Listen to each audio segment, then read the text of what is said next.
God bless the flag, we all beating our chests. When it's peace, it's the same old game, the same old players, same old names. Right. My skin is my sin. My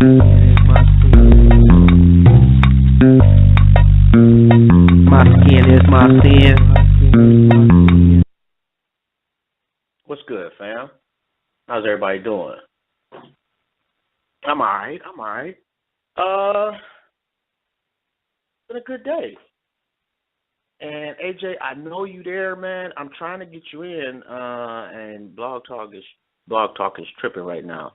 Do me a favor, AJ. Hang up and call right back. And just so everybody knows, you are tuned in to My Skin is My Sin on Blog Talk Radio. From goons to guys, we welcome everybody. Y'all already know, man. We only have one rule, and that's be respectful.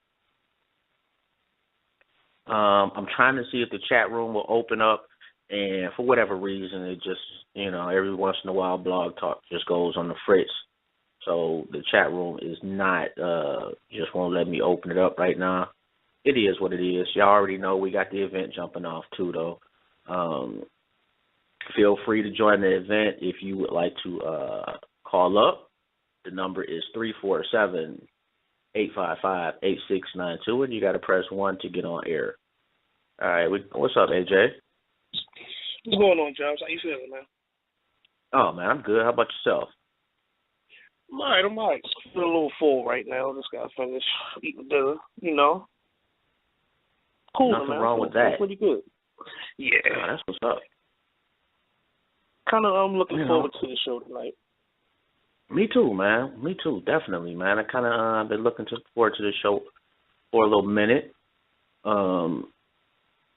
And just so everybody knows, I kind of want to get it out the way early. We have Yusef Bunchy Shakur on tonight. And if you have not heard about the brother, you will. Trust me on that one. It's a phenomenal story, from gang leader to prison to community leader. Just a solid brother, If you friends with him on Facebook, man, you see what he's been doing for the last 2 weeks. What he basically did was he has been camped out in, for all intents and purposes, an abandoned house for like 2 weeks, to bring attention and to raise money. And just looking, man, it looks like he has raised a lot of money. He has not reached his goal yet, which I believe is $25,000. I'm not gonna get too much into it. I'm gonna let him tell you about it. But I've been looking forward to this one. I mean, we already got somebody on. It was people waiting for the show to start. Like when I called up, it was people waiting already. So, apparently his reputation precedes him. Yeah. And so what I did was I told him to call up about 7:15. Oh, okay. I can't wait to hear what the brother got to say, man. Yeah, I like to, you know how we are, man. We fashionably late. Yeah. That's not necessarily a bad thing, though.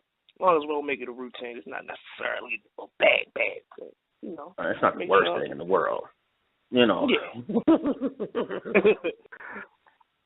It looks like we got somebody actually in the queue already. And what I'm gonna do is I'm gonna take this call right quick. I know it's a little unusual. We usually chop it up about absolutely nothing for the first 10 or 15 minutes. I'm gonna take the call because I got a feeling they probably wanna be on hold till Yusef gets on. But I'm gonna get to 8268 and let's see what's up with them. What's good, fam? 8268? Yeah. Hello? What's good, fam? Yeah, what's going on? Yeah, my name's Curtis. Much. Yeah. So I'm here for Yusef to come on, man. I'm in support of the brother. I'm from Detroit too. So yeah, I saw the 313. Yeah, okay. Yeah. I have a book out too also, it's different from Yusef's, but it's available on Amazon. It's called From Darkness to Light, Oral Biography of Curtis Christopher Green. And basically it's a chronology of how my life shaped out from beginning to end, like in great detail. And because, you know, I grew up pretty much the same. I grew up about 20 blocks away from where Yusef grew up. But, you know, he was in we didn't know each other until recently, maybe 7 months ago. But it was a lot of crime on the Dexter and Linwood area. My people was involved in illegal policy. You know, I grew up in one of those little, how should I say it, privileged Young Boys neighborhood. Young Boys Incorporated. Yeah. But all that had faded out by that time. You know, it was different sets out.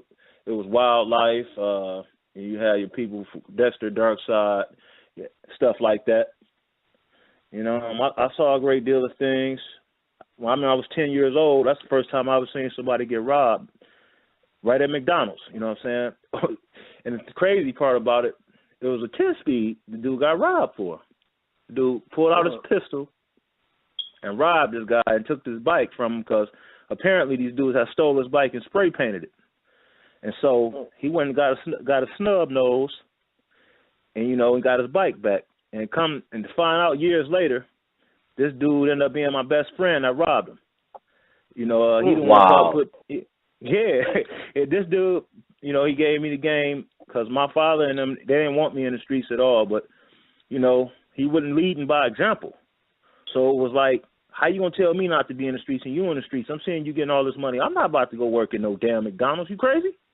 You know what I'm saying? You can't really be serious right now. I'm trying to ball like you and my friends doing. So, and you know, JB, he was like, what, 14? I was 14. He was 16. He came to school with a $3,000 mink on when he was 16 years old with his own money.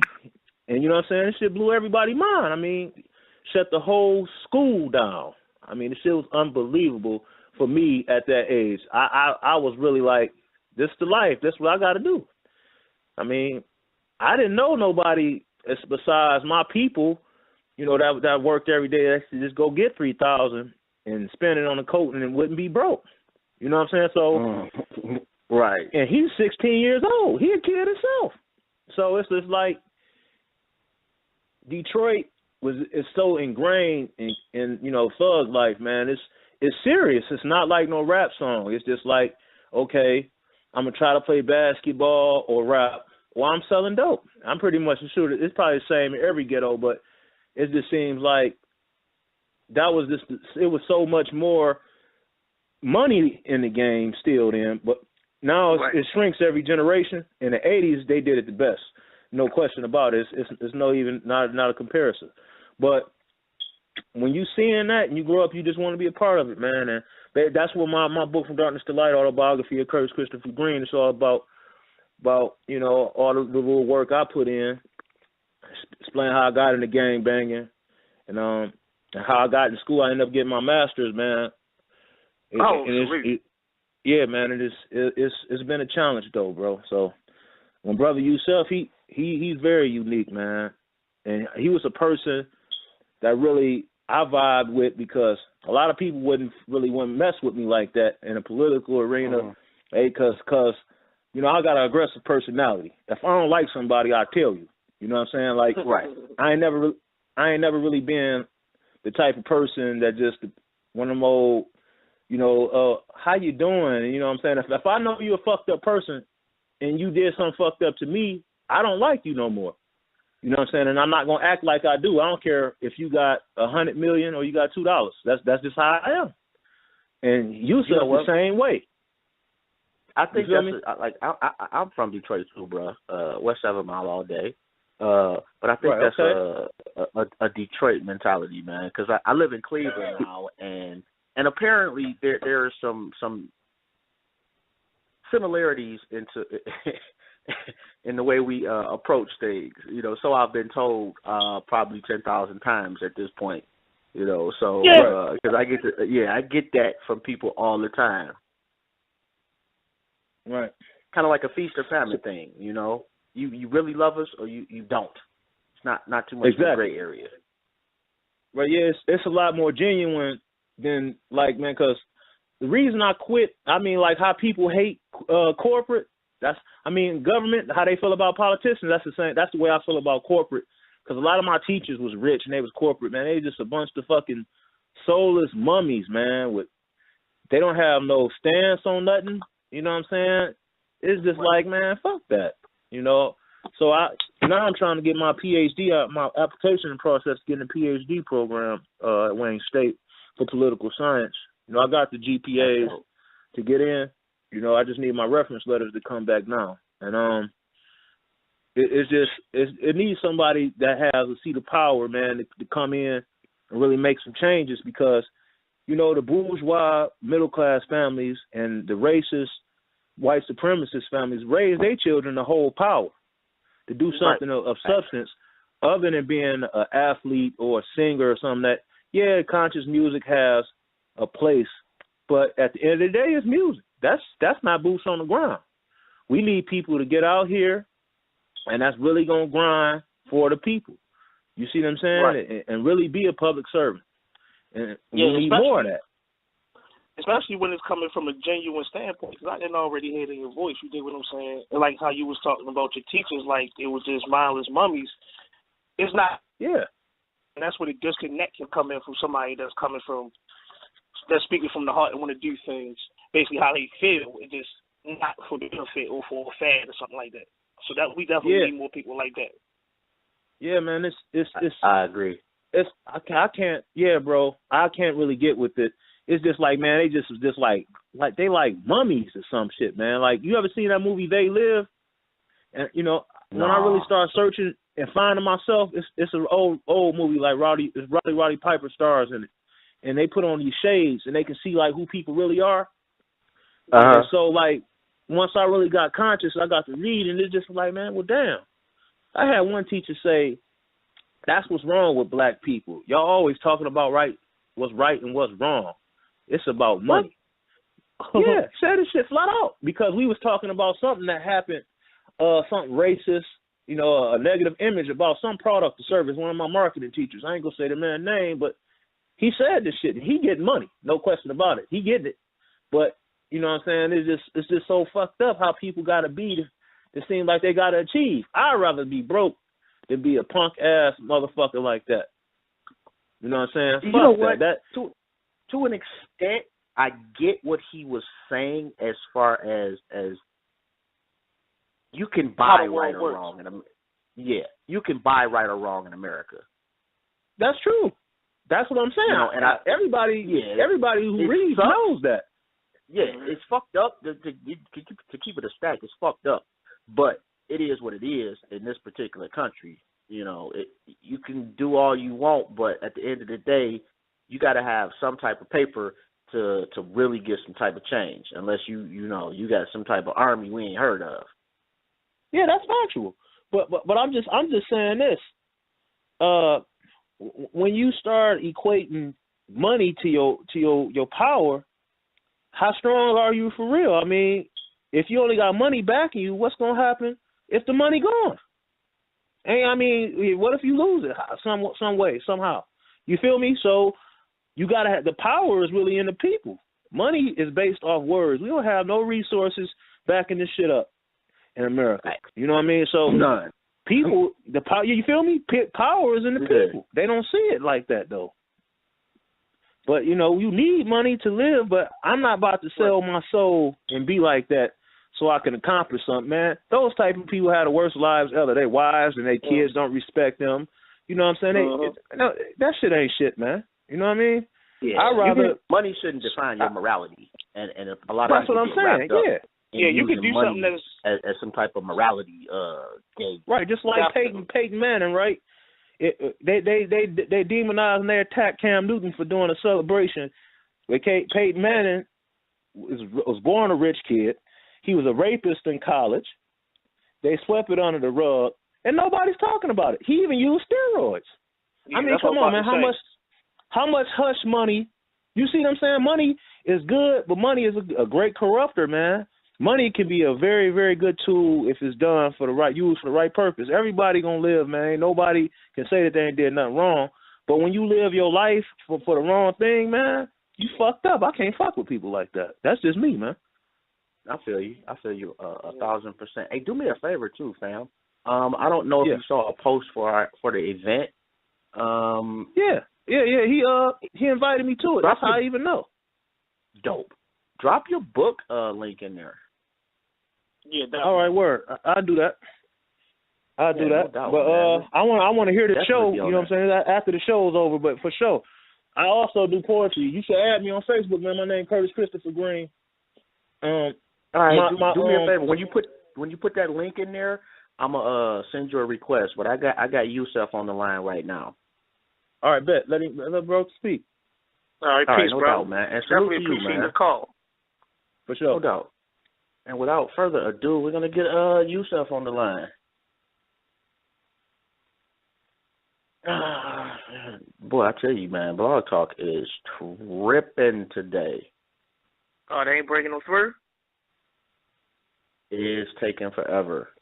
What's good, fam? Hey, what up, though? What up, though? What's going on? Oh, not much, man. How you Thanks for feeling, having me man? on the show. Oh, man, I feel man. like I just came out of time warp. Hey, by the way, it's an absolute pleasure to have you on the show, bro. It really is. Definitely. Thank you, man. I know you've been trying to get me on for a minute. Apologize for the mix-up last time, man. I know I was gonna be knee deep in that program, so that was my focus at that time. I saw the pictures, bro. Woo, man, you a lot stronger cat than me, man. And I'm gonna let you kind of tell everybody, what exactly you just did. And I'm, matter of fact, what we're gonna do is I want to hear your story, man, from gang leader to prison to community leader to.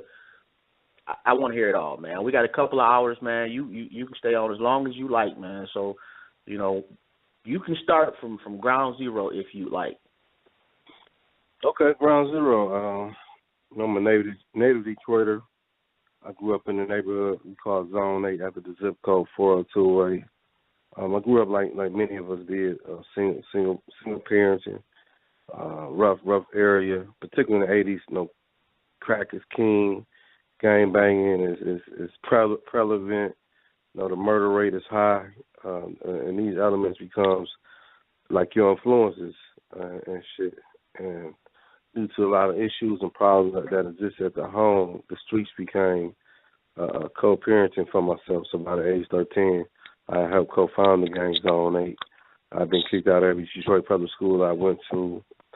By the age 15, my mother had made me award of the state. By the age 19, I was on my way to prison for a crime I didn't do. And while in prison, I met my father for the first time. And that relationship that we developed in prison had a tremendous impact on me to redeem and to transform my life. And so he showed me the path of how to rebuild and redeem myself the same way Malcolm X did. He had become a big influence on my father. And so he had set the platform of how to transform myself. So as of today, man, I've been home 15 years after serving 9 years. I've written a couple of books, produced a documentary, do a lot of work in the community locally and nationally. Wow, man. Let me ask you a question, bro. You said you met your father for the first time in prison? Right. What was that like? Well, let me add some context to that. I mean, I knew of my father prior to going to prison, but I knew of him as many of us as the sperm donator, as the guy who said, I'm going to do this and do that and don't do a goddamn thing. And so fortunate enough for me in prison, he transformed his life to step in a position to be a man that allowed him to be a father to me under those circumstances. So when I say I met my father, that's who I met. That's who he had transformed his life into. So it was incredible because of the fact that no matter every boy is searching for a father, whether their biological father or some dumbass nigga on the street that that's filling that void. And fortunate enough for me, my father had redeemed himself and put himself in the best position to be my father, to be able to influence me to be the man that I am today. Wow, I can't even imagine, bro. Is he still in prison? Yes. Unfortunately, he caught another case in prison. Got lied on, and he was charged with second-degree murder. So he's been in prison close to a little over 30-something years. So he's fighting to get that case off of him. So, in all honesty, he's a political prisoner. Wow, man, I'm truly sorry to hear that one, man. Wow. So we got, let's see where we got. We got to the gang leader, Zone 8. Got to prison.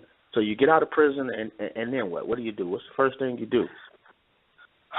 Shit, man, I'm ready to kiss the floor, bro. I'm trying to breathe. I feel you on that one. Most guys, man. It's a heartfelt experience, and it's very emotional because the fact that you've been gone. In reality, you haven't had probably any real meaningful contact with your family members because, for the most part, you up in some rural area, 4 or 5 hours away.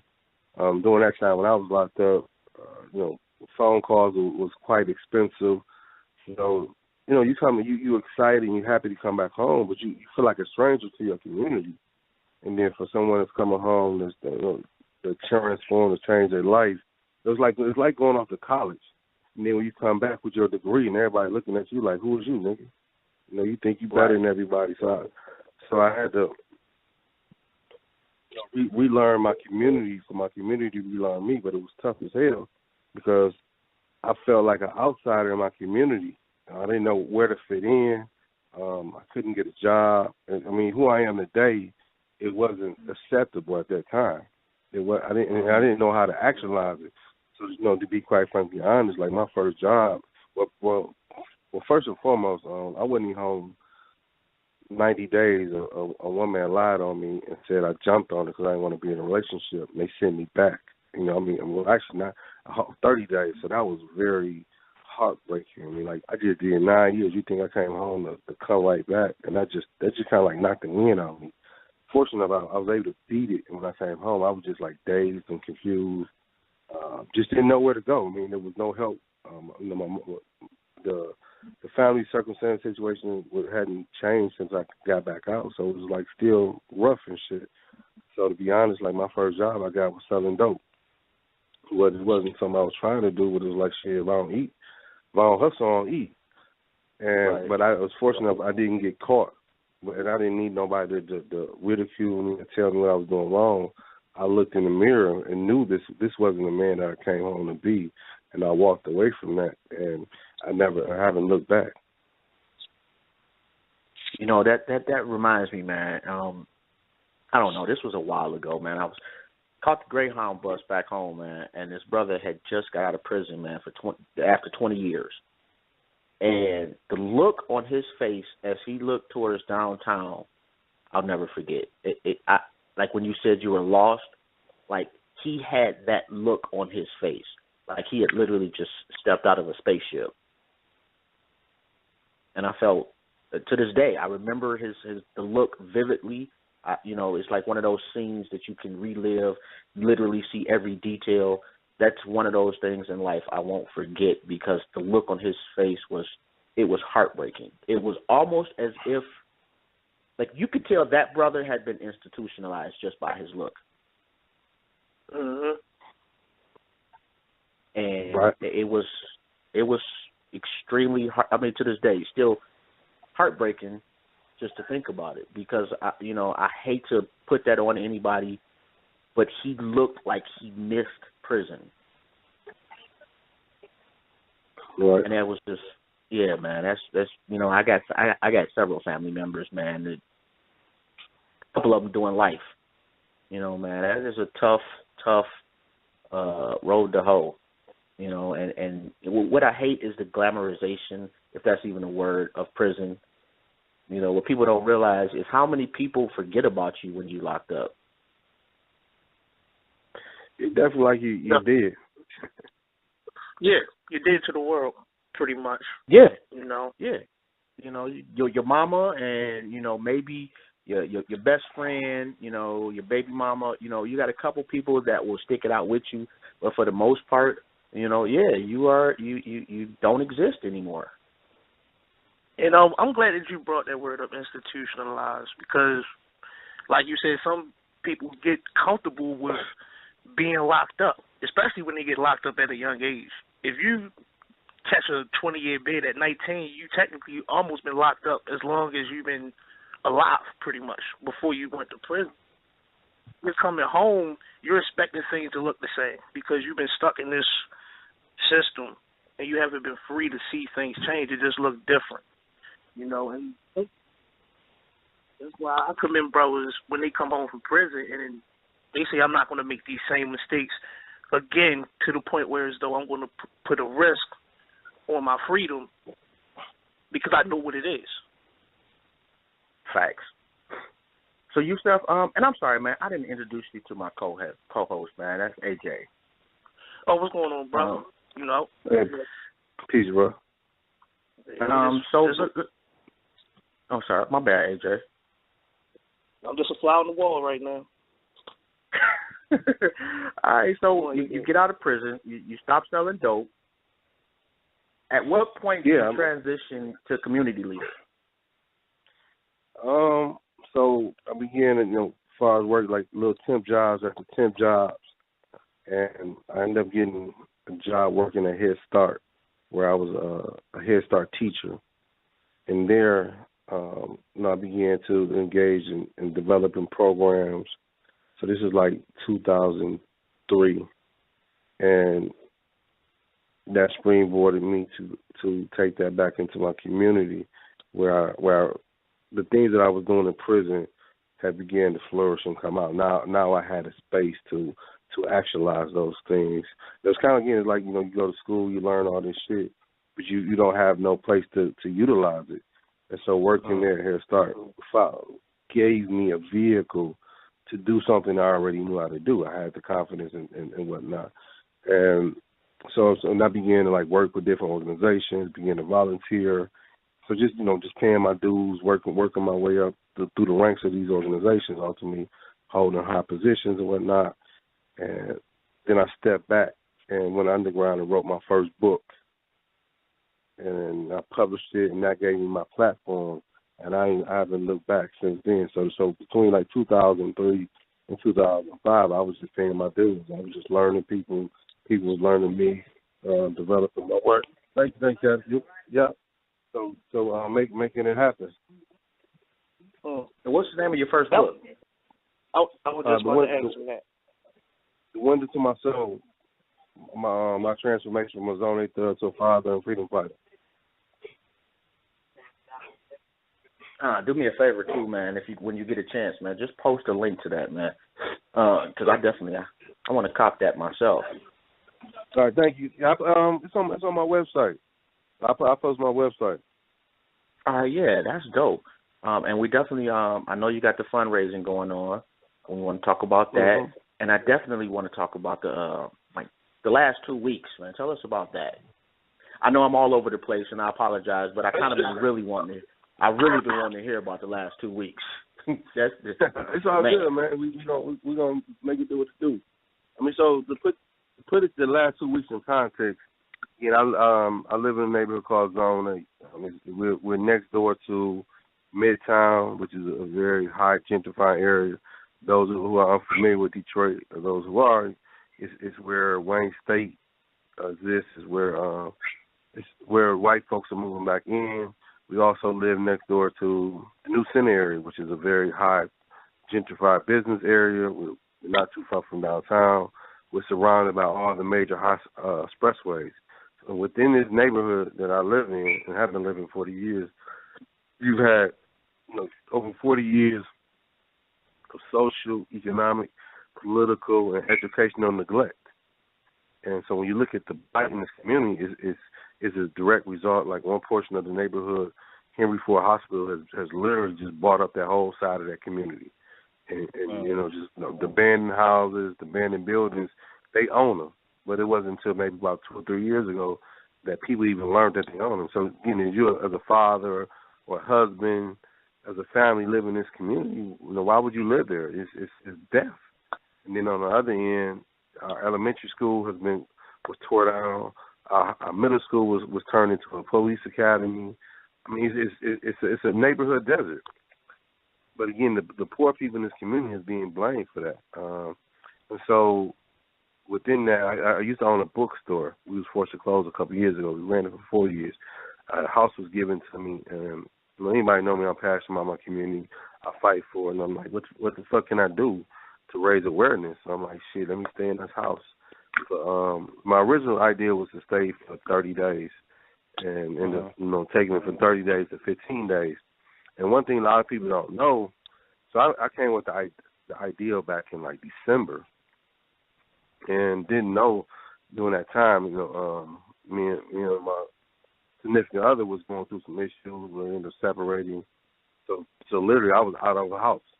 I was literally the idea, the concept that I was talking about. I found myself in that situation. So a lot of people don't know. As I'm living in this house, I was going through a lot at that time. The only thing I had in the house was a propane heater, a generator that worked every now and then, and it was cold as a motherfucker. So it was an incredible experience to put myself out there. And the whole focus was to resist gentrification. Do we literally resist it? No. However, the idea is to show people that we have the power to resist. And it's not on one man or one woman. It's on the collective of us to be able to resist if we're going to really make a difference. And that was the whole thing behind it. But also, if we want liberation or we want freedom, we want change in our community, we have to be willing to pay for it. So part of the campaign was resisting gentrification, but also supporting indigenous leadership. Again, when you give, I got 15 years. I just didn't like fall out the sky. I just didn't just come out or crawl out the ground. I've been doing this work, not as an individual, but within my community. So I have a track record, and if people love the work that I'm doing, then it's important that you support it, because the powers that be is not supporting it. Facts. How much have you raised so far? We raised in 3 weeks almost close to $15,000. Wow. We've been fortunate enough to get somebody that's going to match us $25,000. So we like just a little bit short of getting $10,000. Or short of $10,000 to get that matching $25,000, which put us at $50,000 total to rehab the house into a community center / training center. Wow. And just so our listeners know, man, like when he say that, like the neighborhood he's talking about is absolutely no joke. Like when I saw that he was going to be staying in that house and in that neighborhood, I'm not even going to lie, I a little scared for the brother. Like if you got lights and gas and going to work every day and living in that neighborhood is rough. To be bare bones, salute to you, man. That is beyond commendable. I'm proud of you, brother, to say the least. Thank you, bro. Definitely. No doubt. No, I was gonna say I want to make sure that you tell everybody where they can donate. Okay. I mean, I would just want to add it. I mean, I came up hard, like many of us did, but when you kind of get out of that lifestyle, or which was a death style, and you begin a different lifestyle, your mind frame change. You ain't always on alert, and that's not to say that you have you off alert. You just ain't in it. You ain't in that type of mindset. And so that was something that I had to get back used to, because I wasn't going into the house till like between 9 and 1 in the morning. And so in certain neighborhoods, we know that during that time, that's when the scavengers out. That's when them niggas who got hunger pains, who ain't ate in 2 days, they searching for a meal, or they trying to feed their addiction. They may like you in the daytime and got love for you, but at nighttime, nigga, you might get murked. And so these are some of the things I put myself was going through. I mean, I wasn't worried, but again, it's a reality that any other situation can happen to any of us at any time. But to be in that type of environment, it amplifies the situation. And just seeing this, and these are the realities that a lot of people face every day. And that was the whole thing, making this an educational campaign where we're educating people to the harsh realities what other people are going through. Pulling that wool off our eyes as if everything is good when it ain't. Wow, man. So how did the community feel about that? Were they supportive? I mean, the community is supportive because we've been here doing work for over 15 years. So they know they consider me like the mayor of the neighborhood. I'm like the city council of my community. It's all love and things because of how we support. I mean, at the end of the day, it was about as far as help galvanizing support locally and nationally, but also help showing other people who are in other neighbors, surrounding neighbors locally and nationally, what you can begin to do in your own neighborhood. Like we are our own saviors. Correct. Definitely. I thoroughly agree with that one, man. You got any questions for him? I don't want to hog the whole interview, AJ. And you know me, no. Man. I'm listening. When something come up, I'll definitely bring it up. I'm just listening right now, Oh, okay, bet. All right. Just chime in and let me know, man. Let me see where we at. Okay, so I think I skipped a little bit as far as we got to the community leader, and then we kind of jumped past a little bit to the last 2 weeks. As far as organizations that you are involved with, or have you started any yourself? So I used to be part of an organization called Black Soldiers, a national organization. I was one of the co-national chairs. Ultimately ended up resigning from that organization about a year and a half ago, and I helped develop and create a new organization called Soldiers of the People. I don't like to use the word or identify myself as a founder. I think it feeds people egos. That's just my personal take on it in terms of when you're trying to claim something. I mean, when you create something for the people, it should be claimed by the people, not by us. And so I'm honored and privileged to be able to be a member of that organization as it still continues to grow and develop, to be able to have an impact locally and nationally. I've been honored and privileged to have the privilege of being adopted by many former original Black Panther Party members locally and nationally, to take them up under their wing and help shape me and mold me to be the revolutionary and the community activist leader that I am. That has to be dope. Like, just to have a conversation with an original Black Panther member, but to have them actually, take you under their wing and show you the ropes. Wow. Yeah, it's awesome, man. The fact that, many of them, look at me as a peer, and that shit is crazy in a motherfucker. Like, they did a retreat a couple of years ago, and they called me, like, one of them called me, like, man, you come to the retreat, right? I'm like, no, I ain't know nothing about it. Like, well, make sure your black ass there. And it was just the love that they had for me. And the love, but, that love came from doing the work.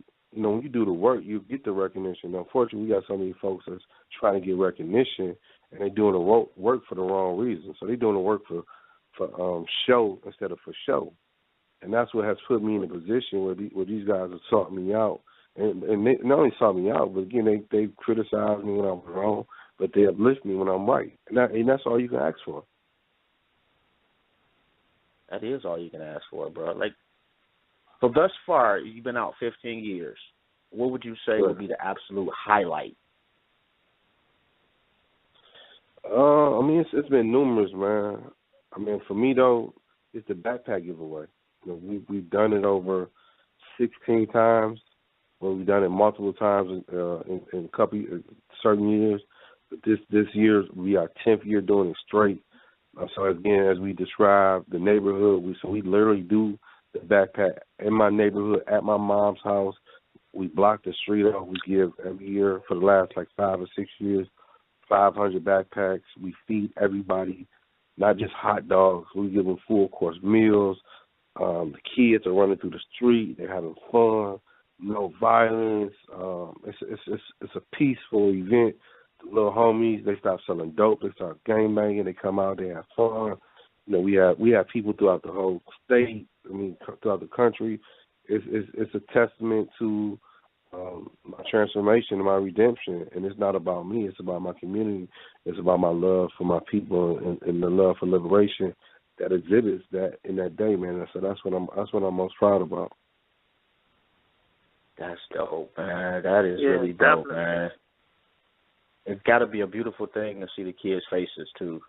I mean, like the example, that my youngest son is 11 years old. So for most of all his life, all he's known was his backpack giveaway. And when we get there, he just go about his business. I go about my business because kids gonna be kids. They want to play. They want to have fun. And it never dawned on me until maybe about 2 years ago. Like, where the hell my son at? But in that environment, I don't have to worry about him because we've created a safe place where he can just run and have fun and be with other kids. And that's all you want as a parent. That's the kind of community that we want to have. And again, mind you, it's still some fucked up shit. But on that day, we've risen above that. See, poverty has never been an excuse to behave poorly. Poverty was every reason to love each other better, support each other better, care for each other.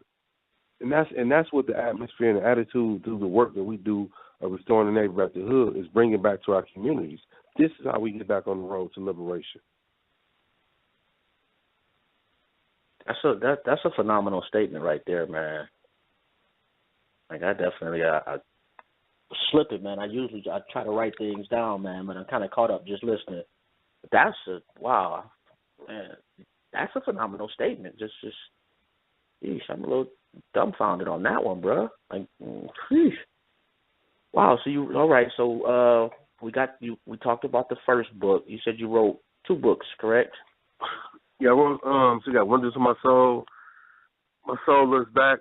I also published my father's book, which is his actual letters that he wrote to me while I was in prison. It's called Scribes of Redemption. And then I produced a documentary, which is called Detroit Native Son. Where can we get that at? All those things on my website, yusefshakur.org. Did you film that, or did you have somebody film it for you? I had someone else film it for me. I just played the producer role, had the idea, vision. I mean, as you hear the story, it's easy. It was easy to tell, and easy to do. I just had to make sure that it got done. Yeah, because I wanted to ask you, like, what was the basis of the documentary? So for me, the anything I do in terms of of telling my story, Joseph talked about it earlier, in terms it's never to glorify or glamorize my past, me being a gangbanger or any of the dumb shit I did. It's to glorify and glamorize the ignorance that governed that, but also to show my humanity of who I am now and the work that I do, so to highlight that transformation of removing that internal oppression that exists. So being able to connect. So like when I talk to cats, I'm like, man, I'm from Zone 8. Like, their eyes who know about Zone 8, like, damn, you a gangster or whatever. And I use that as a hook. But ultimately, I want to show you that I'm a man. I want to show you that I'm a father. I want to show you that I'm a revolutionary. Like cats be like, man, you OG. I don't set that title, because for me to set that title is to legitimize my past. I said, I'm a man, who made mistakes. I'm a man who made poor decisions, but also understanding that I'm a man as a black man, that we live in a society that we're condemned. We live in a society that we're attacked. It wasn't by accident that I found myself in prison. It wasn't by accident my father found himself in prison. These are systems such as white supremacy, imperialism, capitalism that's destroying human lives every day. So once I understood that, I came home with a commitment to fight against those systems. And fighting against those systems is part of my redemption of fighting for the liberation of my people. I understand that completely. Definitely. I think I can speak for AJ as well on this one. Like, it's kind of like we're on this. That's why we got the show. We've done our fair share of fucking up and grew up. Yeah. And want to try to do something to give back. So when we done on this planet, this realm, or however you want to state it, the ledger will be more positive than negative. But I know it was probably over a year ago, man, when I first heard about you. And one of my homeboys, Ahmed, he shoots videos and he did a whole bunch of stuff, man.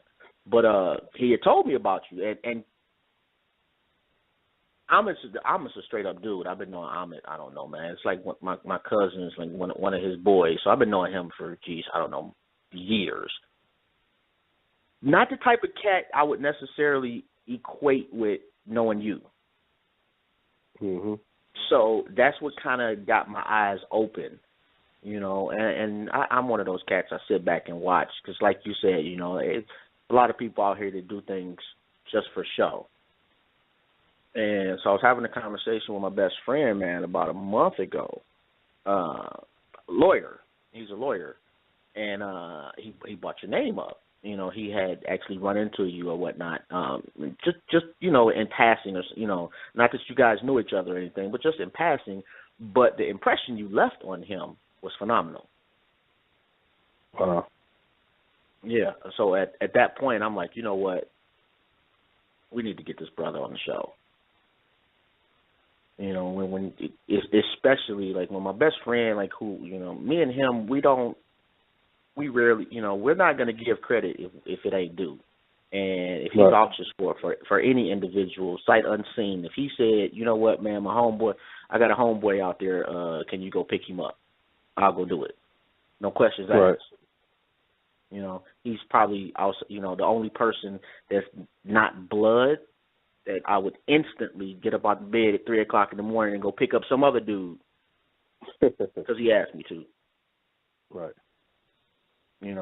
So definitely, man, your reputation precedes you, man, and salute to you. And before we continue, man, I want to let everybody know that you tuned in to My Skin Is My Sin on Blog Talk Radio. From goons to guys, we welcome everybody. You already know, man, there's only one rule, and that's be respectful. The number is 347-855-8692. If you have a question or a comment, please press 1, and, so you can get on air and you can chop it up with us and Yusef. Okay. So, go ahead, AJ. So I got a question. Are you, now that we're in the current day and age where as though more things are being visual, some people might have been blind happening not only in their communities but the black people in general.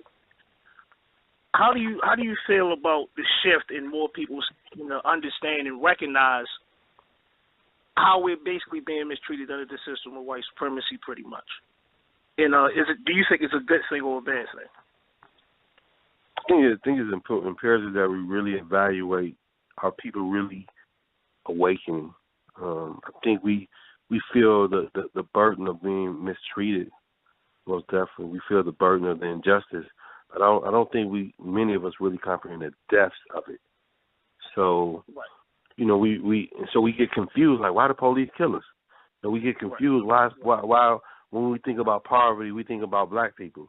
This is a direct result of systematic oppression. It's a direct result of white supremacy. So that's why it's important that we say white supremacy versus racism.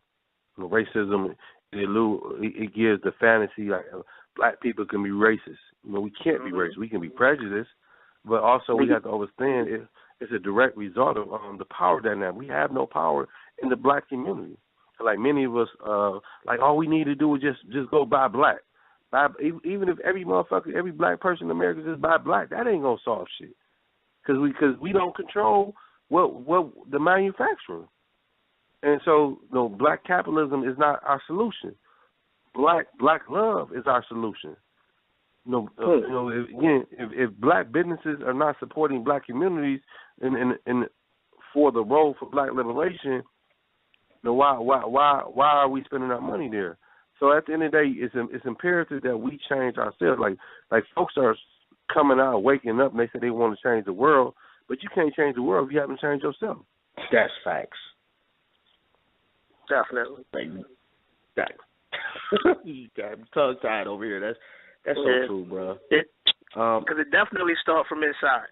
Because if you're still a person or just I won't say bad person, but a kind of a messed up individual, you can do everything, but if you don't change yourself from the inside, those character traits are still just going to ooze out. They're going to come out your pores until you change who you are.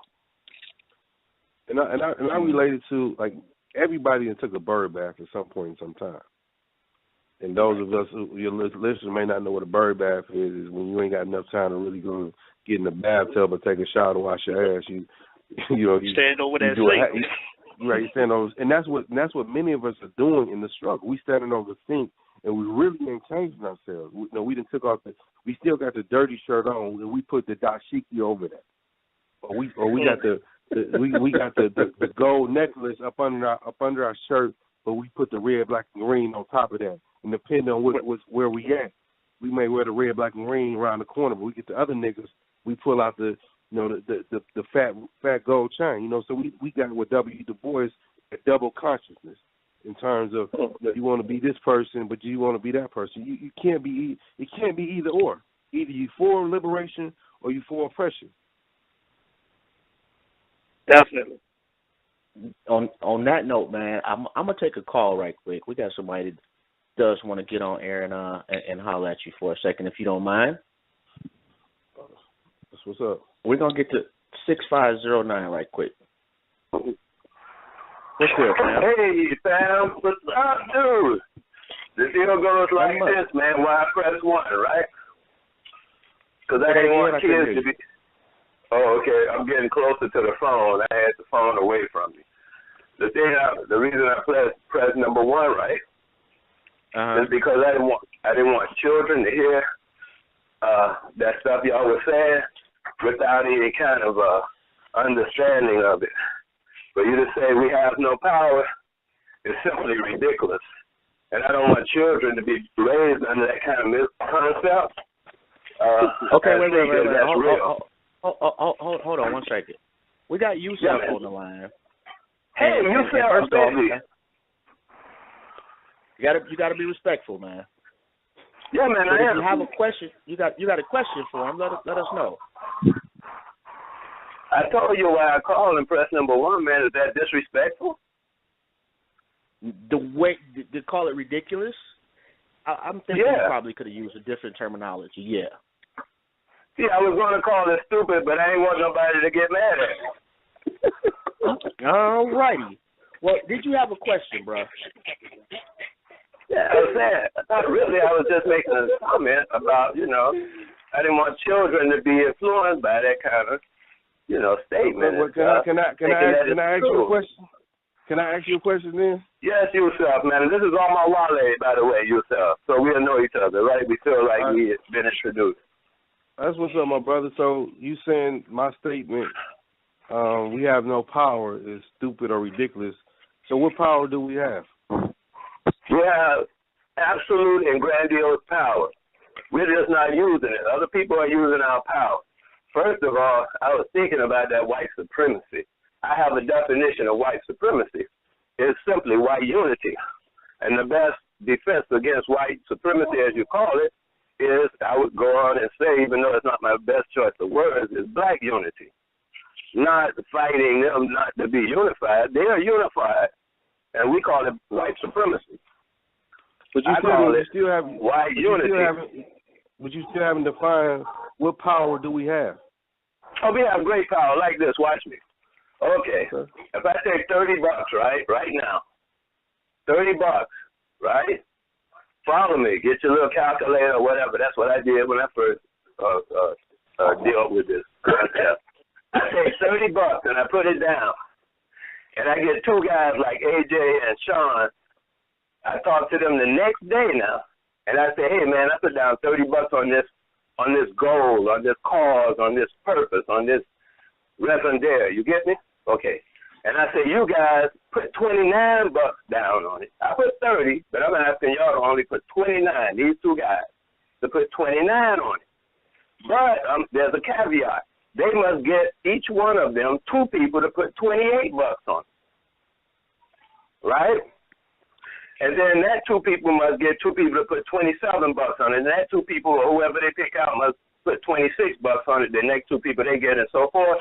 By the time you flip that 10 times, you got all the money you're looking for already, starting with $30 and going down. By the time you get to the people with $10, you got more than enough money than what you're asking for right now. By the time that clicks down from 2 to 2 to 2 to 2, from 30 down to $10, you're already in the pocket. Whatever kind of money you're looking for right now is done. I'm saying we have great power. We're just not using. And that kind of power is easy. I got $30, you got 29. I'm sure the next guy got 27, and it's going down every time. So what I'm saying is we have great power, and in 30 clicks of that, we had $1 billion, and we can do that every 30 days. We got 12 billionaires that we can create every year just on that simple arithmetic alone. And I got $30 to start it off each time, each month. I'll put my $30 up first. I'm just saying, we got great power. We just not using it. You talking about? Hold on one second. You talking about from let Yusef get off. So you talking about from an economics standpoint? How is that liberation? And I'm talking about in terms of land mass, in terms of controlling the resources within our community. That's what I mean. As far as you just talk. Let me talk now, brother. That's what I mean, that we have no power in that sense.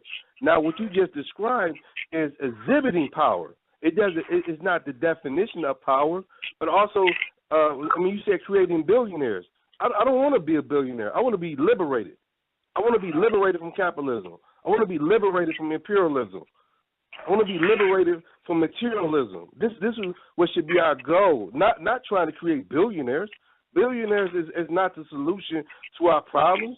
That's why young brothers are killing each other, because they're so hungry to try to be the man, to trying to be a billionaire, because they have no value system. And I don't know what that noise is in the background, but I'm getting, I don't know, it's like somebody shaking something. But just to kind of add to what Yusef said, it sounds to me like that's not power, that's the potential for power by your definition. We're not actually doing that, even if that was technically, the definition of power. We're not actually doing that. We could do that. So we have the potential to be powerful. We're just not. We don't possess it at this point. I was just saying that because of my idea of studying electronics, that even when the light switch is turned off, the power is still behind the switch. Just turn it on. The power is there. And I was just saying, we got great power. We're just not using it. All we have to do is flip a few switches. That's all I was saying, man. And I'd like our children to think that way. I would like our children to think positively about us and not think that we are poor, because we're not. We're poor-minded. And just that 30 clicks I just did will take us out of poor-mindedness. And I'm talking about dealing with, that was just an example. We could do all kind of things. And in doing that example alone will bring unity to people, because we have to do it in a uniform situation. Just to do that thing itself is as an exercise.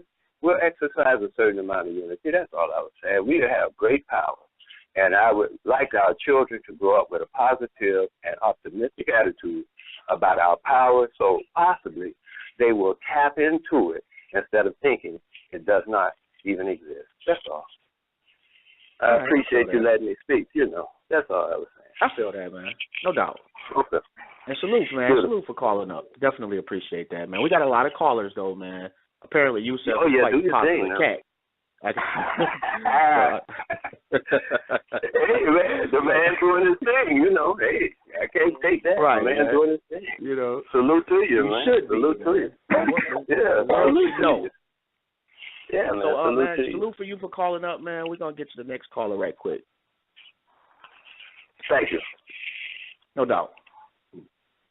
All right, man. We're going to get to 0342. That was that's an interesting thought too, because initially going into before I get to the conversation, the caller, initially coming into the show tonight, like my whole thing was like economics, and I'm not going to stray away from that per se, but I definitely have a different perspective on it now. Yeah, I think that we need both. Right. I'm sorry. I just want to add, like, you can't do nothing without capital, and we need to be clear on that. But capital cannot be our driving force. Our love for ourselves, the value system, our bit, like the brothers talked about, unity. Unity has to be the driving force, but we have to identify what's preventing us to unify. It's the psychological damage. By acknowledging that we're poor, it doesn't make me think I'm poor. It's acknowledging but understanding why I'm poor. It's because of capitalism. It's because of white supremacy.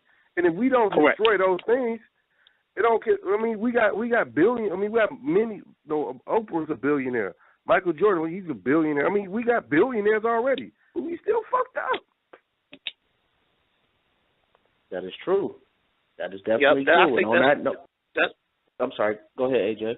I was just going to say, and that's where, even though we do have billionaires, that's where the lack of unification and love comes in. Because if we had one or the other, say, if we had no love but we had economical power, we're not going to share it with each other. You know? And if we have love and no money, it's certain things that we still won't be able to achieve. So we need both of these things. But in my opinion, I do feel as though we need to love each other and unify first. Because if we put money into the equation in a room full of people that don't love or care for each other, something bad can happen. That's a dangerous recipe. That's a dangerous recipe there. Mhm. I agree, fellas. And on that note, we're gonna get to 0342 right quick. What's good, fam? Greetings, brothers and sisters. Brothers. My name is Nurai. My name is Nurai. I'm calling from Chicago, and I just wanted to make a comment and really commend Brother Yusef for the work that he did and has done and continue to do, and the life that you have led and been a positive example by leading by example. We're just hearing a little bit of your story, you know, about your rise from the belly of the beast and becoming the man that you are today. It just makes my heart flutter to know that it's real men out here that's doing real serious work. And I wanted to make that comment. I also, you said a statement about poverty is no reason to work against each other. Am I still on? Yes, ma'am. Okay. You said that poverty is no reason for us to work against each other. If I'm correct, I think that's what you said. I said poverty was never an excuse. Poverty was never an excuse to behave poorly. Okay. And I absolutely agree with you on that, you know, because the only way that we're going to pull ourselves up is that we recognize the condition that we're in and how we got into the condition that we're in and continue to stay in it. We can only blame the slave master, you know, the Europeans for only so much. But if we continue to pull each other down and saying, well, we are a product of our environment, you know, I came up under these circumstances, and so how do you expect me to act? You know, we'll never liberate ourselves, you know. I think that a key point was made when you spoke of love for self. Love for self is a liberation act in itself, and if we can develop a love for ourselves, it would enable us to love our brothers, love our sisters, be able to unite among each other, consolidate our short resources, you know, and come together and try to liberate ourselves from the conditions that we find ourselves in. Value, when the brothers speak of money as a liberation force, money is just a tool to be used towards working towards our liberation. If we totally depend on the European finances, which that's what they want us to do, you know, but something that I always say is that the resources, they make the money. If they create, if they control the water that comes in our community, if they control the food that come in our community, and we have no power whatsoever. Now, if they control it, they can cut it off. If we say that we got all the money and we're going to liberate ourselves, suppose they change the value of the money. Suppose they change what we can get with the money. I think that if land, and I heard you say something about land. Am I correct, Yusef? Yes, I did. What did you say? You related it to economics, right? Yeah, in terms of true liberation comes out of us being able to control our land mass. Yes, power. That's what power. Power. I'm really glad that I tuned in. I'm a friend on Facebook to this brother Harold Walton, and he invited me to this, to tune in to the station tonight. And I'm really glad. The question I have a question for you now. And that question is, I did make a donation, but the question is, you're welcome. It's for all of us, right? And I like the point that you made where there ain't no as, it's we's, But it's this building that you have and that you raising money, if I'm correct, to rehab, right? Could you elaborate for me what type of community service would this building bring to the community? I'm from Chicago, but still, information, and it can be used all over. Oh, absolutely. So as I mentioned earlier, we owned and operated a bookstore that we was fortunate enough to get some money, and we expanded to a cafe. So it was a bookstore, cafe / community center. We was forced to close after being open for 4 years. I was devastated, hurt, dang, we got to close it. But then I realized, okay, the building closed, but the idea still lives. And during that time, a house was given to me, and I'm like, shit, we can do the same thing here. It might not be able to do everything, so it's a two-family flat. So the first level of the floor will be a cafe, a meeting place. The second floor will be a lounge area, a computer lab. In the basement, we're going to have rooms where we're going to people can live there or rent rooms because Detroit is a hotbed. People coming in all the time. Then we're going to have a stage and a deck. So it's going to be a multi-purpose space that we're doing multiple things along with our community. So if you come to the community or the training center cafe and you buy a hamburger, you're seeing that a portion of your money is going to our Feed the People program. If you come and buy a book, you're seeing a portion of that money is going towards the backpack giveaway. So again, when we talk about economics, we're not trying to create money to be rich per se. We're creating money where we're creating small level jobs. We're investing back in our community. So this center is looking to address some of the immediate needs of our community, but also it can become a model for Chicago, for LA, for San Francisco, and it may not be the same thing, but ultimately, again, all these communities are collapsing. And as they collapse, we have to figure out how to develop things to rebuild our community. That's right. Okay, then I'm not gonna hog up the time, but I appreciate you, Brother Yusef, and all you brothers who working together. Appreciate you as well, my sister. Okay, unity. I echo that sentiment, and thank you for calling up. Definitely appreciate that.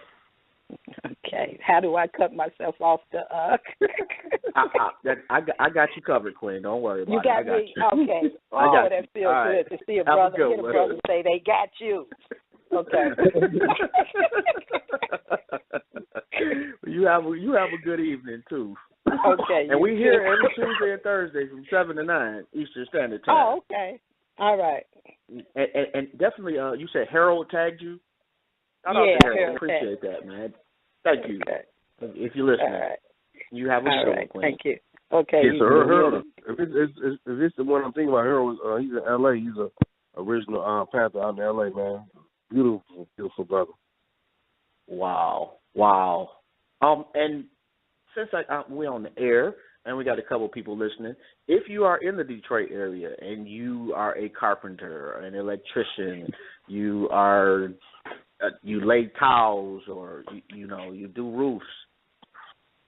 That is just as valuable as somebody donating. If you can donate your time and energy to help in rehab, reach out to Yusef. And I hate to speak for the brother, but free electrical work is priceless. If you've ever had it done on anything, that's ridiculously expensive. Any way that people can help, man. Man, I appreciate you speaking for me, brother. Because sometimes I forget what to say. So we gotta be brothers keepers and our sister keepers. No doubt, and I will. I would talk. No, I can't send my uncle over there, man. Shit might come up missing. I love my uncle, man, but hey, we all got one in the family. Hey, we all got one in the family. He's a fan of the discount.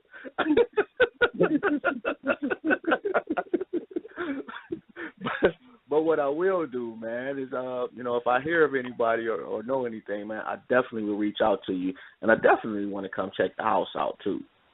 When it's light outside though.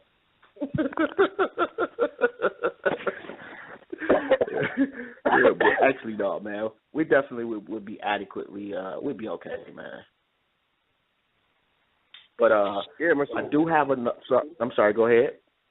No, I just want to acknowledge, man. Like I said, we raised like I said, close to $15,000. We $10,000 short to reaching our goal, man. So anybody, any support in that way could help, man. Just go to Crowd Rise. Type in my name, Yusef Shakur. Any donation will help go towards that, and I appreciate you guys. Oh, no doubt, man, no doubt.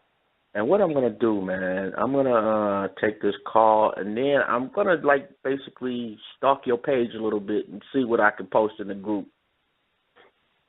Because I know I did see the crowdfunding thing. I shared that, but I didn't post it in the event. Let me see if I can fix that. And we're going to take the next caller, and it's all ones, so they may be out of the country or it's a private call, but whoever is all ones, you're next. What's good, fam? Hello? Hello? Can you hear me?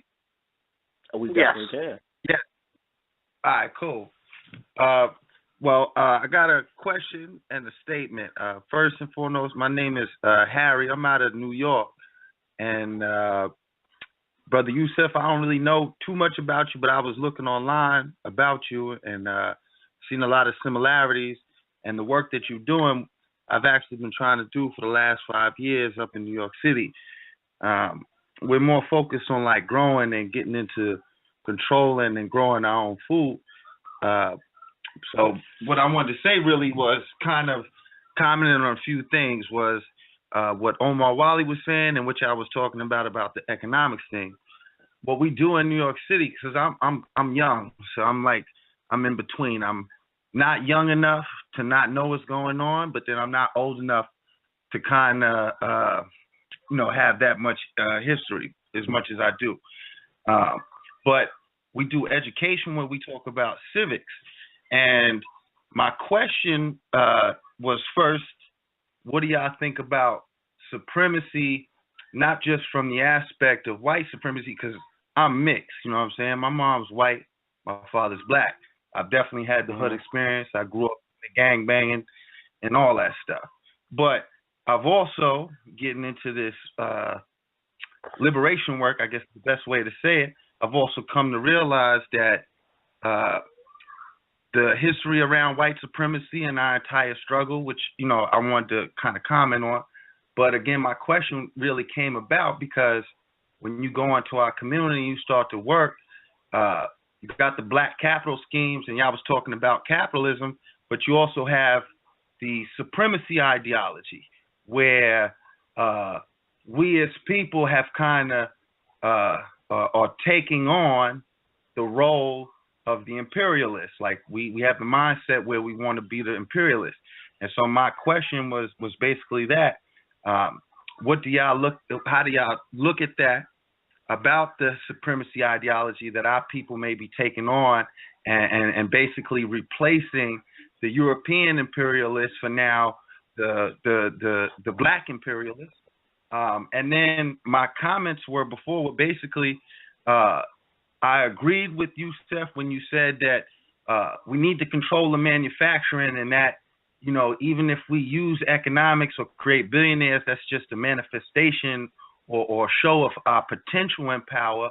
But I disagreed when we said that we didn't have no power, and I agree with Omar Wali, but I agreed on the auspice that we have great power in the fact that in 2016, with our access to technology and our capabilities and our past capabilities, we could create a nation within a couple of days if we could grow a positive, unified mindset.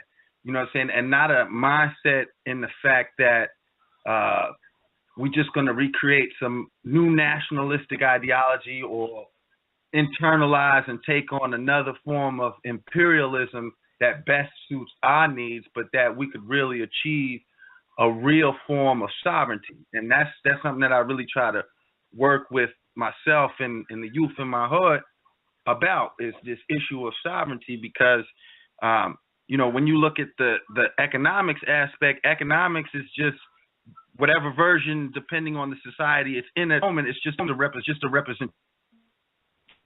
Comes down to the representation of trade, and how things are traded is the form of governance. And so a lot of times when we talk about our black struggle, we talk about liberation, but we don't ever talk about governance.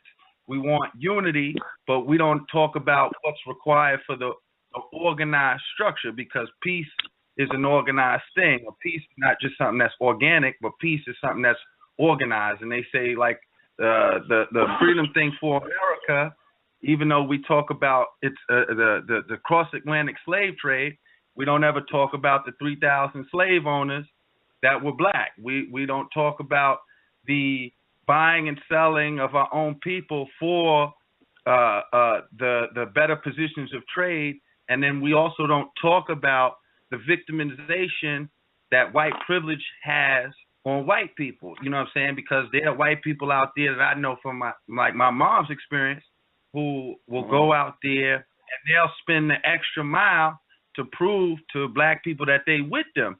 You know what I'm saying? But in other circumstances, those type of people will be removed from the situation because us have internalized the same. We've manipulated. We've changed it. The lens has changed, but we basically, you know, we do the same thing all over. So, you know, my thing was basically, how do y'all look at it from the aspect of supremacy, not just white supremacy, but the idea of supremacy and how that conflicts with actually creating a form of governance or unity or economics for our people? And then I also just wanted to mention that again, how could folks who are, because I'm not in the Detroit area, like I said, I'm in the New York area and I'm doing urban farming and we're doing civics and stuff like that. How can we get these programs to connect and then cross-pollinate with our populations of people so that, you know, it's not just small things? Because what I've been noticing for the last 5 years that I've been doing it since I've been home is that a lot of the groups, like you'll find in the groups, many different people talking about all the issues and everything, but you only find like 2 or 3 maybe groups that are actually on the ground doing the work. And so my 2 questions was one, the supremacy thing, and 2, what's a good way of going about connecting the groups that are all over, that are currently right now, that are not just talking about these things or not just out there getting grants and getting fame and notoriety because of their good words, but that are actually making moves and connect those programs. Pardon my long comment. I ain't mean to be long. Pardon me. No problem, bro. No problem, bro. Damn. My bad. Hey, I thought we was in class, man. I'm funny because I don't have a lot of people to talk about over here. So whenever I see something that's out there that's genuine and other people doing the same thing, Like you got a lot to say real quick. You want to say it real quick before they, I feel you, man. And before I let you tackle that, Yusef, I do want to say, like that one thing that we're going to do on the show, actually we're trying to do it maybe Thursday, is get a lot of the administrators from a lot of the black groups on Facebook to kind of come on and have like a roundtable discussion specifically to address that. You know, what can we do? Because even something simple, like people take the Facebook groups so seriously, and I have found myself being selfish about my own group.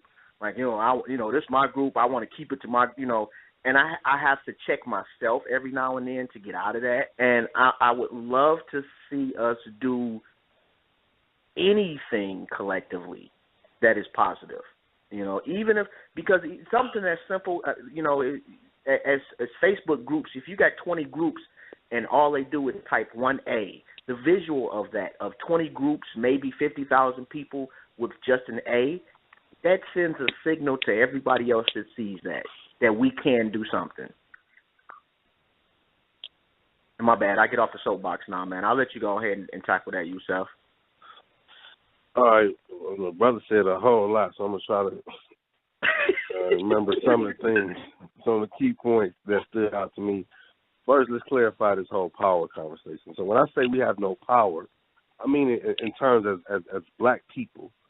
As a sister who was on before us, and she exhibited, we don't control the affairs in our community. And when white folks say we can't go to their stores, or when the Arabs say we can't go to their stores, what do we do? We can't buy nothing. That's no power. We have no political power in that sense of controlling our destiny. You guys are absolutely right. As long as we have air to breathe, that is a sense of power. And that's what we're talking about as far as harnessing that power, but that's not political power in terms of controlling our destiny through land. You talked about governancy. Most organizations, I was told, Republican New Africa, which is the organization I'm part of, it was actually founded in Detroit in 1968, up under the philosophy of Malcolm X, which said the Black Belt was our homeland, the Republic of New Africa, provisional government of New Africa. So when we talk about sovereignty, we can't be sovereignty as an individual. We have to be sovereignty as a nation. You don't get sovereignty by just declaring that. We are a oppressed community. We have to fight for our liberation. Go ahead. When you say that, though, that's not entirely true, because sovereignty is really it's an ideological concept, and sovereignty when you look. Yeah, that's what I'm saying. When you look at it from a historical standpoint, when people like Estada Shakur, she's in Cuba right now, right? She has a political asylum because Cuba is an independent country that granted her that. So but when you just go in and so when you come from, you have to have a landmass base to represent to be sovereign. You can't be sovereign as an individual. No question. Your sovereignty is a reflection of your nation. No. Sovereignty is a reflection of a nationalistic ideology of where it assumes its power from. So that's when you look at a nation of that's reflection of a land base. But wait, the reason, if you take Estada Shakur's situation into circumstance, is the reason Cuba was able to defend her and give her a place of safe haven wasn't because Cuba was sovereign and just a scary enough nation on its own to fight off those things, America. No, but that's what I'm saying. Like when we talk about individual sovereignty is like when you look at it in the historical context, you have to look at it in the historical context from nation building.